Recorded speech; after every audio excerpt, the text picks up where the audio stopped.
kubona yuko yagiye abana kuruhuka kandi ubushake bwabo Kazungura memukire w'agasimba wawe anyiwi kazungure w'agasimba wawe anyiwi kazungure manisa kuze elika wanjye Yesu we uzamubaza umwana wanjye yewe mana we uzamubaza umwana wanjye elika wanjye uzamumubaza mana we uzamumubaze maraso yazayabuzwe azamujye kugahanga iteka ryose ayiwe manda we ndapfuye imundekure we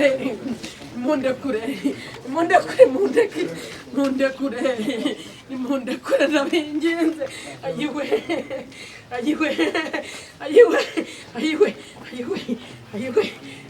manda we ayiwe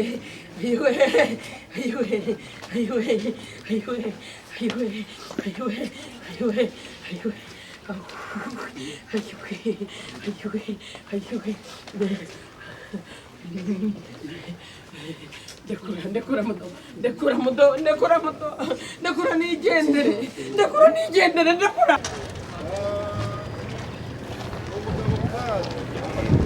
aho bafungiye kuri sitasiyo ya Kicukiro.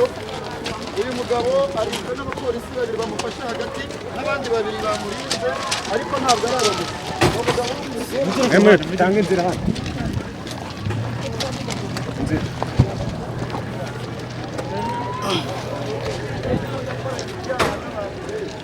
isinzi ry'abanyamakuru sinababwira biganjemo urubuga rwa YouTube n'amakuru igihe nakibonye Senegal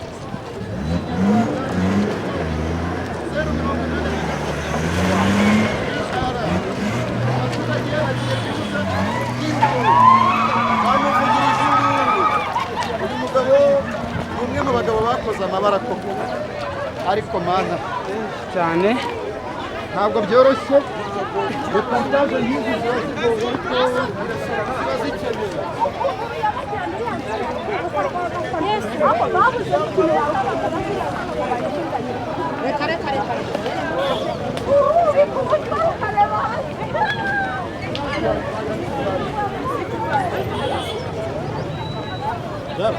oui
umwirondoro wawe ni Kazungu Denis, ukaba uri mwene waragiwe nayo na uwayigira, ukaba waravutse mu mwaka w'igihumbi kimwe magana cyenda tariki 23 z'ukwezi kwa gatatu, kugira mu gihugu cy'u Rwanda, ari naho utuye mu mujyi wa Kigali, mu karere ka Kicukiro, umurenge wa Kanombe, akagari ka Busanza, umudugudu wa Isukiri.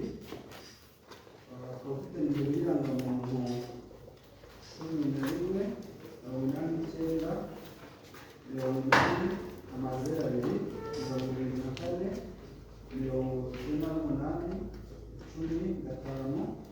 ukaba ukoresha telefoni igendanwa 0722111336, irangamimere yawe ikagaragaza ko uri ingaragu, ukaba ukekwaho ibyaha bikurikira: ukekwaho icyaha cy'ubwicanyi buturutse ku bushake, icyaha giteganywa kandi kikajanishwa ingingo y'ijana na kabiri y'Itegeko riteganya ibyaha muri rusange. Icyaha cya kabiri ni icyaha cy'iyicarubozo, giteganywa n'ingingo y'ijana na cumi na kabiri iganishwa ingingo ya 13.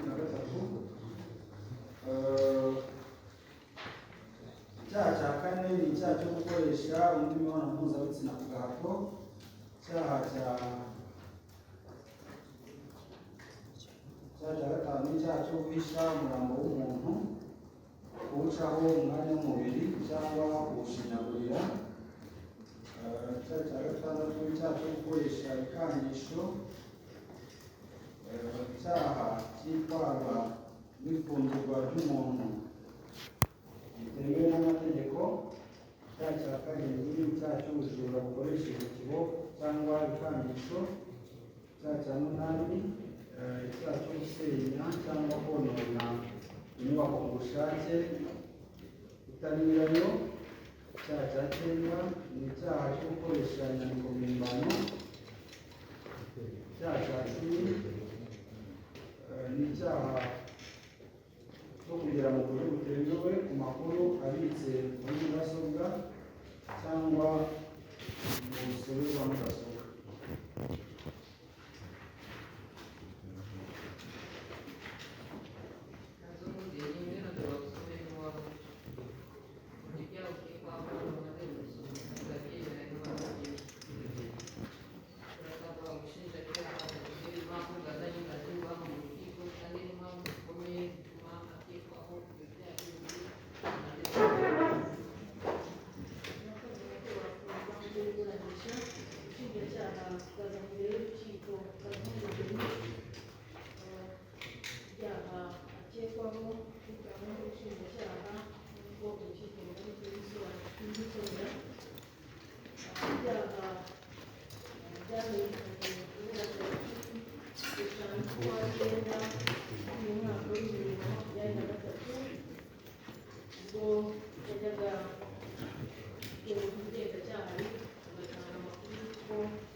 Kazungu Denis akavuga ko yagiye ashakisha abantu batandukanye abakuye mu bice bitandukanye harimo Remera, Kimironko, Kinyinya, Kabuga, Masaka na Rusororo,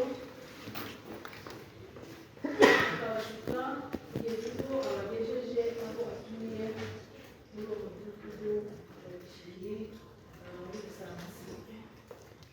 Yamara kubageza mu rugo rwe agahita abakingirana, akabazirika amaboko n'amaguru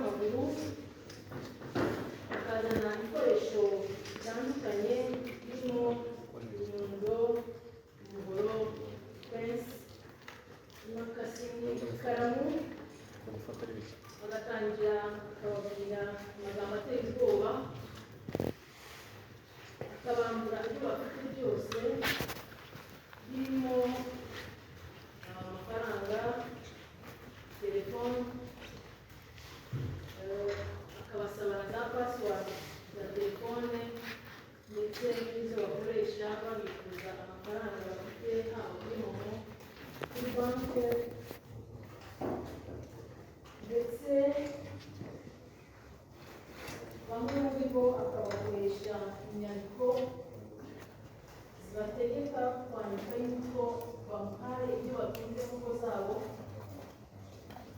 cyangwa bakabandikira yuko babishije ibyo batunze birimo n'urubanza. Yarangiza kubona ibyo yifuza byose agahita abica akabashyira kuri wa mugabo. Madame la Présidente, muri abo harimo ababashije kumuciza, bamwe batanga n'amakuru y'ibyabaye cyangwa se ibyo yabakoze. Mu kwisobanura rero Kazungu akavuga ko nubwo basanze mu cyobo imibiri y'abantu 12, we avuga ko yishe abantu 14, babiri bo imibiri yabo ikaba itarabonetse mu rwego rwo gusobanuranya ibimenyetso. Ibi Kazungu akaba yarabigezeho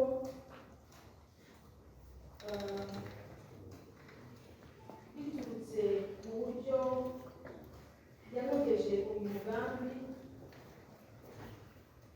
akajya gutura mu by'ukuri ahantu hameze nk'aho asa nk'aho ari wenyine, anakoresha imyirondoro itari iye, aho hamwe yiyise Dushimimana Joseph bigaragara ku masezerano yakodesheje inzu, ndetse n'ibyo ngibyo yabaga yabwiye akagenda abigurisha yiyita amazina y'undi muntu witwa Turatsinze Eric. Muri aba bantu batandukanye harimo n'ab'igitsina gore, yemera ko uwo yakoreye icyaha cyo gukoresha imibonano mpuzabitsina ku gahato kamwe, ndetse nawe n'uwo mukobwa akaba abimushinja. Mugenzi wanjye yakomeza atanga impamvu zikomeye yakoze.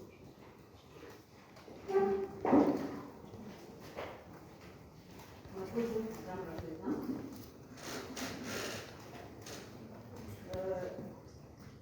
Bihereye ku mpamvu zikomeye z'icyaha cy'ubwicanyi butemewe ku bushake, hari imibiri 12 yabonetse mu gikoni cy'inzu Kazungu yaratuye, mu mwobo wari ucukuyemo. Kazungu mu ibazwa rye haba imbere y'ubugenzacyaha, imbere y'ubushinjacyaha, yemera ko iyo mibiri 12 ari iy'abantu yishe ubwe, kandi ko mbere y'uko acukura umwobo batangira no kujya bashyiramo hari abandi babiri yari yarabanje kwica. Abo babiri imibiri yabo iraboneka, bikaba bigikorwaho iperereza kuko bavuga ko ese banishe.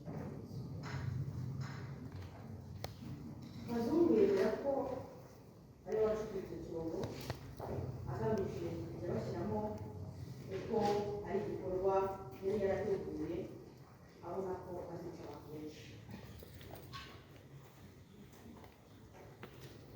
Asobanura mu mvugo ye uburyo yagiye abica, akabica abatunguye,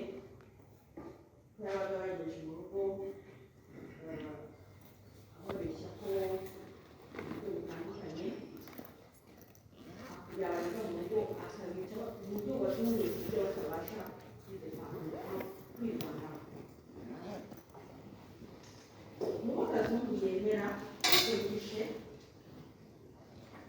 hari amazina avuga ko yibuka, kuko avuga ko rwose atabibuka, ariko mu bo yibuka avuga ko harimo uwitwa Eric Turatsinze, akavuga ko amwibuka kuko yamusigaranye ibyangombwa akajya umwirondoro we awitira.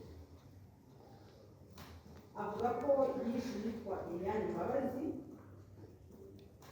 n'uwitwa Clementine n'undi witwa Françoise. Abo nibo avuga ko yibuka, avuga ko icyo gihe bisobanura ko utazagenda yibuka ariko azajya atanga amakuru n'umwirondoro we yabonye. Iyo mvugo ya Kazungu rero inahuza n'ibyagaragaye aho icyaha cyakorewe, kuko muri raporo yakozwe n'ubugenzacyaha y'ahabereye icyaha igaragaza ko koko icyo havanyemo ibintu 12, ikagaragaza amafoto y'ahakuwe imibiri icyobo, ikagaragaza ko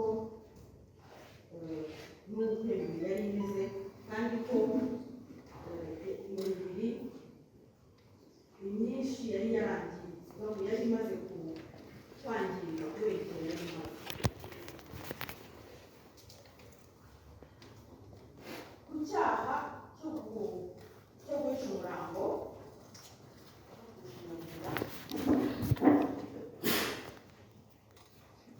wahera kuri raporo iyo twari tuvuze n'ubundi yahabereye icyaha, igaragaza ko iyo mibiri yari iri mu cyobo,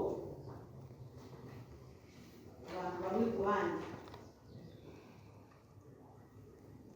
ntibari bashyinguye mu by'ukuri mu cyuzi, kuko bakabaye bashyinguye. Mu ibazwa rya Kazungu yemera ko koko yishe abantu, akavuga ko yari yacukuye icyobo bashyiramo bose, kandi ko yabanje kujya ashyiramo itaka kuba ashyizemo, agashyiraho undi hejuru nawe agashyiraho itaka, ngo ariko abona icyobo kizuzura vuba, afata icyemezo cy'uko azajya ashyira umuntu agereka umuntu ku wundi.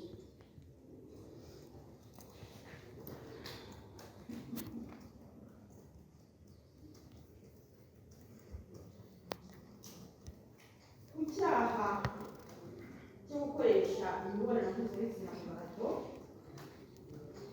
Kazungu imbere y'ubugenzacyaha n'imbere y'ubushinjacyaha yemera ko mu bakobwa yajyanye iwe agakora ibyaha bitandukanye, umwe ari we yasambanyije. Ibyo biri mu gisubizo cye mu nyandiko mvugo yo ku itariki 9 z'ukwa 9 igisubizo cya 10. Uwakorewe icyaha mu nyandiko mvugo ye iri kuri kode 82 nawe asobanura ko Kazungu wamugejeje iwe amaze kumukubita, kumubabaza mu buryo butandukanye no kumwambura ibyo yari afite, yanamusambanyije.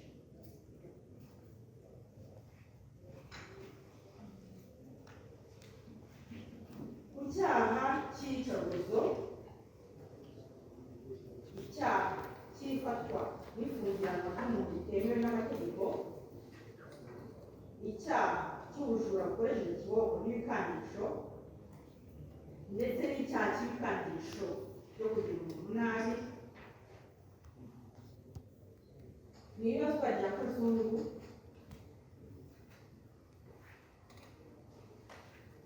yemera ko iyo yagezaga abantu be yabakingiranaga, akabakanga,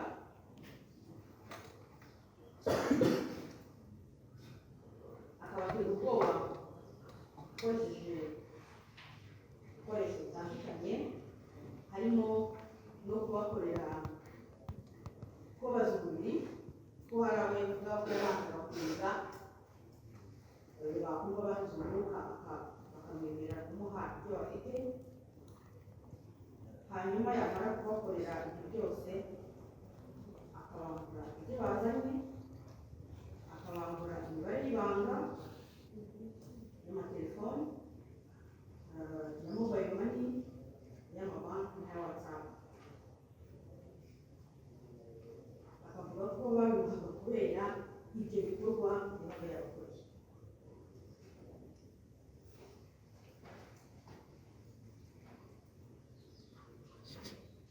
Mu nyandiko mvugo z'abakobwa batandukanye bagezeyo ariko bakaba bashaka kuhava, harimo inyandiko mvugo iri kuri kode ya 18 y'umwe mu bahohotewe isobanura uburyo yahamagawe nkaho asanzwe mugenzi we baziranye, akagera kwa Kazungu mu buryo bwo kumushukashuka, yagezwe iwe Kazungu akamutera ubwoba, akamukingirana, amubwira yuko natemera ibyo amusaba akabimenyesha. Avuga ko yamutwaye, yamutegetse kumuha amafaranga yo kuri mobile money, akamutwara telefone, hanyuma akabasha kumwiyaka kwirukanka, bazumvira mu yirukankaho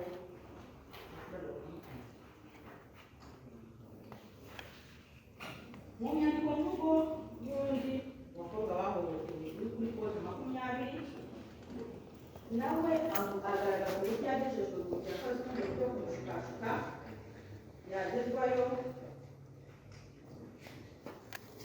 Kazungu akamushyingirana, akamuniga, yakumva agiye kumuhereza umwuka akemera kumuha password yamusabaga, ndetse akamusaba kwandika inyandiko imwemerera Kazungu gutwara ibyo afite mu ntoki.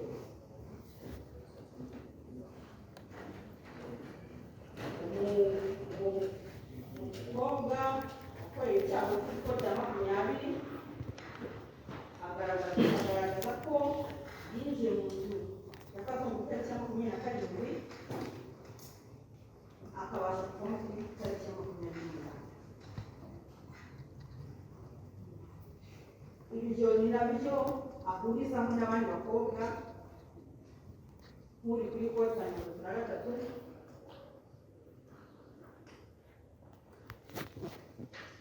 abo bose bavuga yuko uburyo yabikoraga mu buryo bumwe bwo kubatera ubwoba bwo kubanira, bakavuga ko yakoreshaga ibikoresho birimo ipensi, imigozi yo kuzirika, icyuma, ikaramu, bose bahuriza ku ikaramu Kazungu yakoreshaga abajura mu matungo, akabakoresha mu rwego rwo kubabaza kugira ngo agere bamuhe ibyo bifuza kose.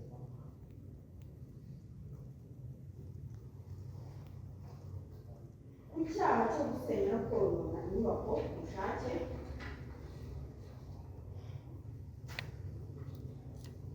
mu nyandiko mvugo ya Kazungu yemera ko mu gikoni yari atuyemo cyari igikoni kigezemo ari igikoni cyubatse sima, ariko ko yagicukuye akagikuramo umwobo. Ibyo kandi biremezwa n'umutangabuhamya w'Ishyirahamwe Auguste y'inzu ikodeshwaga na Kazungu, unagaragaza ko igikoni cye Kazungu akinjiramo cyari igikoni gifite sima, kandi usibye n'ibyo Kazungu hari inzugi ze n'inzugi kubamo. Icyaha cyo gukoresha impumbano muri dosiye harimo amasezerano yo gukora inzu Kazungu yari atuye ko ari n'ibyaha. Kazungu yakodesheje ariko ku mazina y'uwitwa Dushimimana Joseph.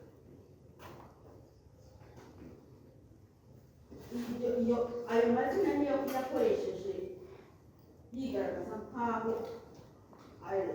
aza muri iyo nzu, yakoresheje umwirondoro utari uwe, ndetse uwo mwirondoro wa Dushimimana Joseph niyo washyize kuri ayo masezerano y'ubukode.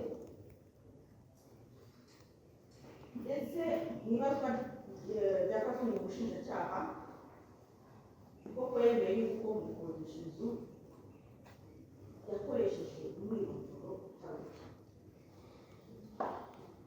Avuga ko yakoresheje umwirondoro witwa Dushimimana Joseph usanzwe ufungiye muri gereza ya Mageragere. Akavuga ko ari we yakoreshaga kugira ngo agere ibikorwa bimwe na bimwe kuko yashaka ko umwirondoro we ni umwirondoro wa Dushimimana Joseph. Yari anafite simukadi yakoreshaga yari ibaruwe kuri akazi mbere y'uko agera muri iyo karitsiye kuko kuhatura. Ibyo bikaba binagaragaza ko aza gutura mu hantu yaje azi neza ko ibyo agiye kuwukorera ari ibyaha. Yarateguye ko azakoresha umwirondoro. Mu nyandiko mvugo yashyira mbere Augustin nyir'inzu Kazungu yakodeshaga, avuga ko koko Kazungu yamubwiye ko yitwa Dushimimana Joseph. Ayo mazina akaba ariyo akoreshwa ku masezerano y'ubukode. Ayo masezerano y'ubukode ku cyaha cyo kugera mu buryo butemewe ku makuru abitse muri mudasobwa cyangwa mu rutare rwa mudasobwa,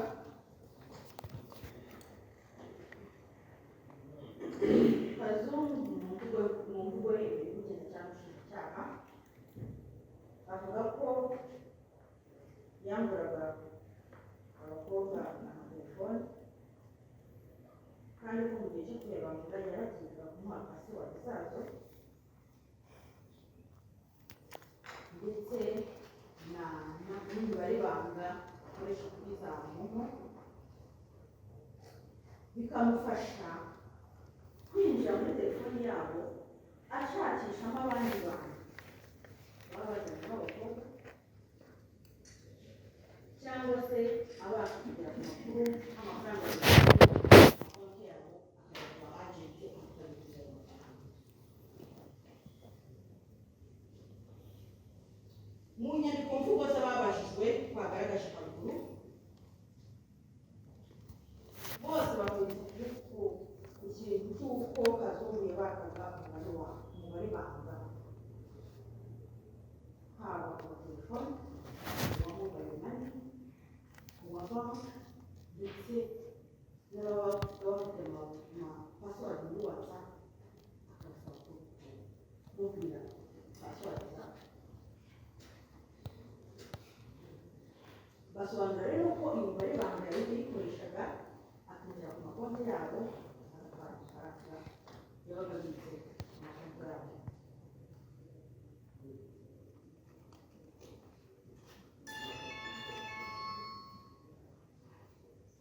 Ibyo Kazungu yabikoze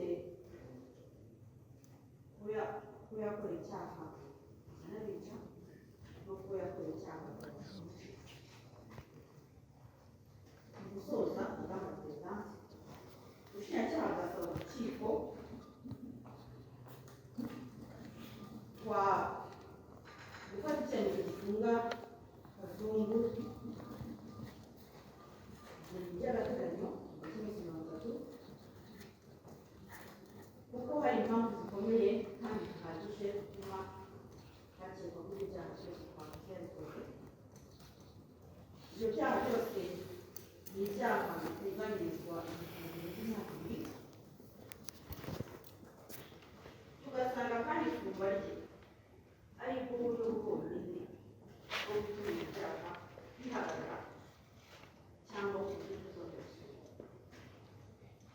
turasanga kandi ifungwa rye ari bwo buryo bwo kurinda abakorewe icyaha n'abatangabuhamya cyane ko Kazungu ababashije kumucika yakomeza kubabwira yuko nibamutanga amakuru azabakurikirana imiryango yabo. Turasaba ifungwa ry'agateganyo kandi kuko usanga umwirondoro wa Kazungu ushidikanywaho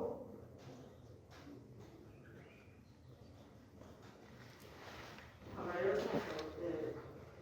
twasabaga yuko n'ibyo byose kugira ngo tubashe kunoza iperereza gusa inama nkuru y'ibyerekeye.